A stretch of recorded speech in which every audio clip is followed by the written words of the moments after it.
Olá jovens, meu nome é Thiago, sejam bem-vindos ao canal Ciência Elétrica e nesse vídeo nós vamos começar o nosso estudo sobre o sistema polifásico, mais especificamente o sistema trifásico. Bom, esse gerador ele foi apresentado para vocês na aula 837, quando começamos a estudar os sinais senoidais, né? Bom, basicamente, quando observamos a tensão senoidal de apenas um dos enrolamentos do gerador, ou de dois enrolamentos do gerador defasados ali em 180 graus, conectados em série, temos a tensão senoidal de apenas uma fase. Então imagine aqui, pessoal, que não há outros enrolamentos disponíveis, tá? Então nós consideramos aqui um gerador monofásico. Quando temos mais de um enrolamento disponível, posicionado de tal forma que tenhamos deslocamento de fase no espaço em relação às outras, temos agora um gerador polifásico, ou seja, ele gera mais de uma tensão Ca para cada volta ali do rotor. Então a quantidade de fases disponíveis depende da quantidade de enrolamentos defasados no gerador. Mas no caso de sistemas de transmissão e distribuição de energia elétrica, o sistema trifásico é o mais usado. Existem algumas vantagens, né, então, de adotar o sistema trifásico em vez ali do sistema monofásico, né? Podemos destacar, então, condutores de menor diâmetro para transmitir a mesma potência à mesma tensão, o que reduz a quantidade de cobre, ou seja, redução do custo de fabricação e manutenção das linhas de transmissão, né? E de distribuição de energia elétrica. Além disso, as linhas são mais leves e simples de montar e as torres de sustentação podem ser aí mais espaçadas. Outra vantagem, né, é que cargas trifásicas, como os motores, por exemplo, apresentam melhores características de partida, potência e rendimento. A frequência da tensão, então, ela depende da velocidade de rotação e do número de polos do gerador. Por exemplo, né, no Brasil e nos Estados Unidos, a frequência é 60 Hz, enquanto na Europa, em geral, a frequência é 50 Hz. Tá? Então, nós vamos ver agora mais alguns detalhes aí sobre o gerador trifásico. Na figura 1, temos a representação de um gerador trifásico com 3 enrolamentos defasados 120 graus um dos outros, conforme mostra aí a figura 2. Considerando que os 3 enrolamentos possuem o mesmo número de espiras e são submetidos a um campo magnético variando a uma mesma velocidade angular, as 3 tensões induzidas nesses enrolamentos têm a mesma amplitude, forma de onda e frequência. Conforme uma força externa, então, gira o eixo do gerador, as tensões EAN, EBN e CN são geradas simultaneamente, conforme mostra aí a figura 3. Então, note aí, pessoal, a defasagem de 120 graus entre as formas de ondas senoidais, isso porque, mecanicamente, os enrolamentos estão defasados 120 graus também. Então, nessas condições, em qualquer instante do tempo, a soma fasorial das 3 tensões de fase ali é nula. Uma forma da gente comprovar isso é observar o instante ωt igual a zero e aplicarmos nas expressões senoidais as tensões induzidas ali na expressão 1. Vamos adotar a tensão EAN como referência, que tem a tensão instantânea de 0 volts. A fase da tensão EBN está 120 graus atrasado em relação a EAN. E seno de menos 120 graus é menos 0,866, ou seja, nesse instante a tensão EBN é de menos 0,866 da tensão máxima negativa, né? Ainda nesse mesmo instante, a tensão da fase ECN está atrasada 240 graus da tensão de referência de EAN. Nesse caso, seno de menos 240 graus, ou seno de 120 graus, é igual a 0,866. Então, a tensão da fase ECN é de 0,866 da tensão máxima. Somando-se, então, as 3 tensões instantâneas, o resultado é zero. Isso vale para qualquer instante que for avaliado aí, tá, pessoal? Além disso, note que quando as tensões induzidas têm o mesmo módulo, que é metade ali da tensão máxima, e o mesmo sinal, a terceira tensão tem polaridade oposta e o valor máximo, né, o valor de pico ali. O diagrama fasorial dessas tensões é mostrado então na figura 4. E adotando ali, né, o valor eficaz da tensão como o módulo da representação fasorial, os fasores das três fases estão representados ali em 2. Aplicando a regra de que a soma vetorial de qualquer número de vetores é nula sempre que, ao desenhar os vetores de tal maneira que a cauda do segundo comece aonde a ponta do primeiro termina, e assim por diante, né? E a ponto do que o último vetor coincide com a cauda do primeiro, como mostra a figura 5, chegamos à conclusão que a soma fasorial das tensões de fase em um sistema trifásico equilibrado é nula. Agora vamos ver a conexão Y, ou estrela, do gerador trifásico. Essa conexão é obtida quando os três terminais N estão conectados entre si, conforme mostra aí a figura 6. O ponto comum aos três terminais é chamado de nêutron. Quando não existe nenhum condutor conectado ao nêutron, à carga, o sistema é chamado então de gerador trifásico conectado em Y a 3 fios. Quando existe o fio neutro conectado à carga, o sistema é chamado de gerador trifásico conectado em Y a 4 fios. Os três condutores usados para conectar os terminais A, B e C à carga do circuito são chamados de condutores de linha. Para um sistema conectado em Y, a corrente de linha é igual à corrente de fase, conforme a expressão 3, onde o índice ali, φ, é usado ali para indicar que se trata de uma corrente de fase, e o índice G para indicar que se trata de um gerador. A tensão entre uma linha e outra, ou ainda entre uma fase e outra, é chamada de tensão de linha. No diagrama fasorial da figura 7, a tensão de linha é o fasor que liga as extremidades dos fasores associados às duas fases no sentido anti-horário. Vamos observar então os fasores da tensão entre a fase A e B. Então, aplicando a lei de Kirchhoff para as tensões, a malha indicada ali na figura 7, temos que a tensão EAB menos a tensão EAN mais a tensão EBN é igual a zero.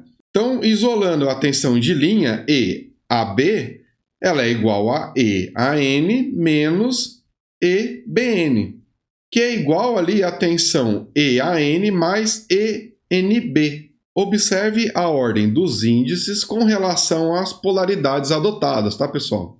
Bom, pessoal, eu vou aproveitar aqui para rodar uma simulação, no Simulink com uma fonte trifásica, tá, conectada aqui em Y. Então, observe ali que eu tenho a fonte VA, VB, VC, né, e onde tem esse sinal aqui de mais, pessoal, é o ponto da polaridade, né? É a marcação da polaridade instantânea da fonte, e os outros terminais que não têm essa marcação de cada uma das fontes estão conectados num ponto comum, tá? Onde eu coloquei aqui esse símbolo para o terra, né? O GND ali, sendo então o nosso neutro. E a carga, pessoal, são 3 resistores também conectados aqui em Y, né? Também com um ponto comum de conexão, tá? Cada uma das fases aqui, pessoal, tem aqui a sua corrente medida, a corrente IA, IB e IC, ok? Além aqui, pessoal, da nossa corrente, vamos mudar o nome aqui para IN, né? Corrente do neutro, ok? E também faço a medição das tensões aqui de cada uma das fases. Olha só, aqui, né, no medidor de tensão, tensão A está pegando a tensão na saída da fase A em relação ao neutro, tá? Faço isso também para VB aqui, ó, tensão da fase B em relação ao neutro, e também aqui da fase C, medindo aqui da fase C em relação ao neutro, tá? Todas essas medidas vão ser enviadas aqui para o scope, né? Então, no gráfico de cima aqui, no gráfico 1 de cima, eu vou ter as tensões, e no de baixo eu vou ter as correntes, ok? Todos os resistores aqui têm o mesmo valor de resistência, ó, 10 ohms para cada um, tá? E as fontes aqui têm, ó, 100 volts de amplitude, 60 Hz, tá? fase 0 grau. Para a fase B, o que eu modifiquei? Apenas uma defasagem de 120 graus. Lembre-se, né? Cada uma das fases defasada 120 graus uma das outras. Então, a fase C, ela vai ter 240 graus de defasagem. A amplitude e a frequência é a mesma ali para cada, né? Ok, vou rodar a simulação aqui e vamos observar o resultado no gráfico.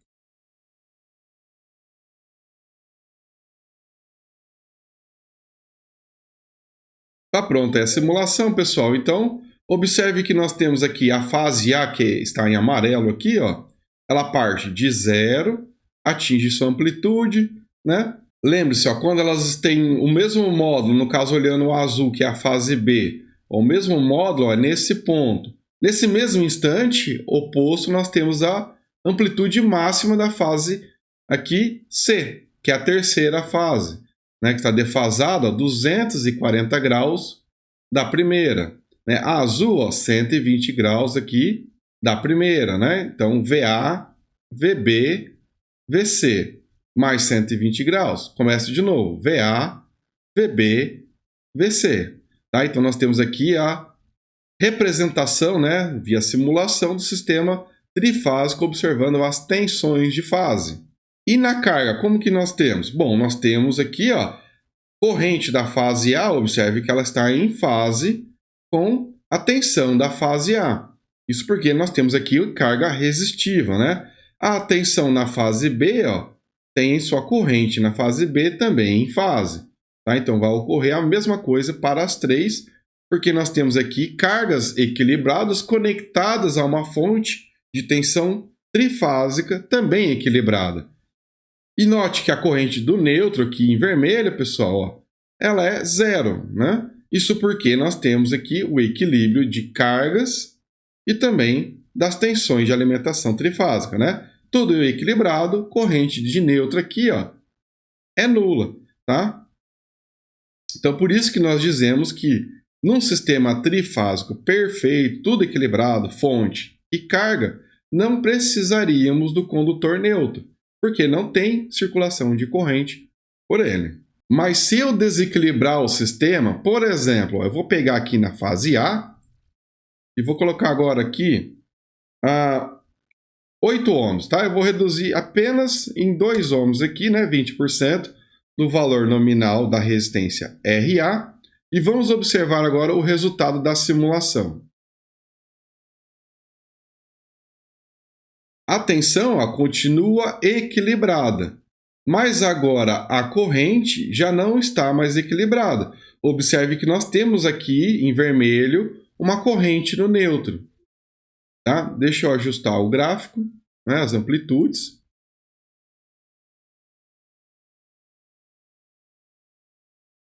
E observe que agora eu tenho na fase A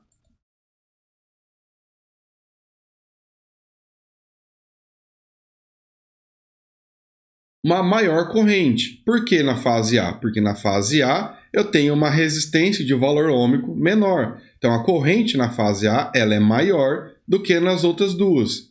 E o que está causando isso? Uma corrente no neutro devido a esse desequilíbrio que existe aí, né, na fase A. Então a necessidade do condutor neutro existe quando nós temos desequilíbrio. Tá? O mesmo poderia existir, se eu voltar aqui o RA para 10 ohms, e agora eu vou modificar, por exemplo, a tensão da fase C. Modificar só a amplitude. Vamos por aqui 110 volts de amplitude na fase C. Rodando novamente a simulação, observe que agora eu tenho um desequilíbrio na fonte, não mais na carga. A carga está equilibrada, mas as tensões agora de alimentação não tem mais esse equilíbrio. A fase C possui amplitude maior, né? Olha lá, né? Ela tem um pico aqui um pouquinho maior do que as outras duas. O que fez aqui na corrente, olha lá, a fase C agora também tem uma amplitude maior.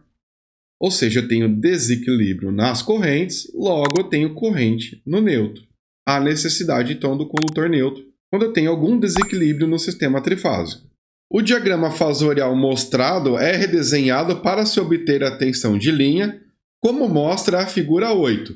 Cada tensão de fase, quando invertida, como é o caso da tensão ENB, divide ao meio o ângulo entre as duas outras, né? Que é o ângulo alfa de 60 graus. O ângulo beta é de 30 graus, já que a reta que passa pelas extremidades opostas de um losango ali divide os ângulos internos pela metade. As linhas desenhadas entre os cantos opostos do losango também formam triângulos retos, né? A distância x é dada por x é igual a EAN cosseno de 30 graus, né? Que é a mesma coisa que raiz de 3 sobre 2 vezes a tensão EAN. Lembrando que raiz de 3 sobre 2 é o valor ali de cosseno de 30 graus, né, pessoal? Então, como a tensão de linha EAB é 2 vezes x, então a tensão de linha é igual a raiz de 3 vezes a tensão de fase VAN. Esse raiz de 3 vai ser mais comum na vida de vocês a partir de agora do que qualquer outra coisa, né? Então, se te perguntarem aí de onde surgiu esse raiz de 3, tá aí a explicação, né? Note que no diagrama fasorial temos que a tensão de linha EAB tem um ângulo de fase beta, ou seja, de 30 graus. Podemos repetir o procedimento para as outras duas tensões de linha, que resultará numa tensão de linha ECA, raiz de 3 vezes a tensão da fase ECN, com um ângulo ali de 150 graus. E a tensão de linha EBC é igual a raiz de 3, que multiplica a tensão de fase EBN com um ângulo de 270 graus. De qualquer forma, seja para a tensão de linha ou para a tensão de fase, nós vamos ter sempre ali a defasagem de 120 graus. Então, em resumo, nós temos que o módulo da tensão de linha de um gerador conectado em Y é igual a raiz de 3 vezes a tensão de fase, conforme a expressão 4, sendo que o ângulo de fase entre qualquer tensão de linha e a tensão de fase mais próxima será ali de 30 graus, resultando nas seguintes notações senoidais. Analise tudo isso aí com bastante atenção, tá? Então, o diagrama fasorial das tensões de linha e de fase é mostrado na figura 8. Reorganizando de outra forma, os fasores que representam as tensões de linha na figura 8, temos a demonstração que eles formam um circuito fechado, como mostra a figura 9. Isso significa que a soma das tensões de linha equilibradas também é nula. Bom, o último tópico ainda dessa aula, pessoal, é sobre a sequência de fase, né? Que é um tópico muito importante, né? Só para ter uma ideia, os motores trifásicos, né, têm sua rotação dependente da sequência de fase das tensões ali de alimentação da máquina. Em geral, pessoal, nós determinamos a sequência de fase através dos fasores, né? Então, nós marcamos um ponto fixo qualquer ali no diagrama de fasores e, ao girar ele no sentido anti-horário, por exemplo, nós vamos vendo ali qual é a fase que vai passando primeiro, né? A sequência das fases que vai passando por esse ponto fixo. Na figura 10, a sequência de fase é ABC, como mostra o ponto fixo que pode ser escolhido em qualquer posição do diagrama fasorial. A sequência pode ser escrita como BCA ou ainda CAB. Tá? Então, basta imaginar esse ponto fixo em qualquer posição aí e girar esses fasores no sentido anti-horário, né? Então, conforme vai cruzando o ponto fixo, esses fasores dão ali, então, a nossa sequência de fase. Então, a sequência de fase também pode ser descrita para as tensões de linha, tá? Representando as tensões de linha em um diagrama de fasores, como mostra aí a figura 11, podemos determinar a sequência de fase fazendo girar os fasores no sentido ali anti-horário, né?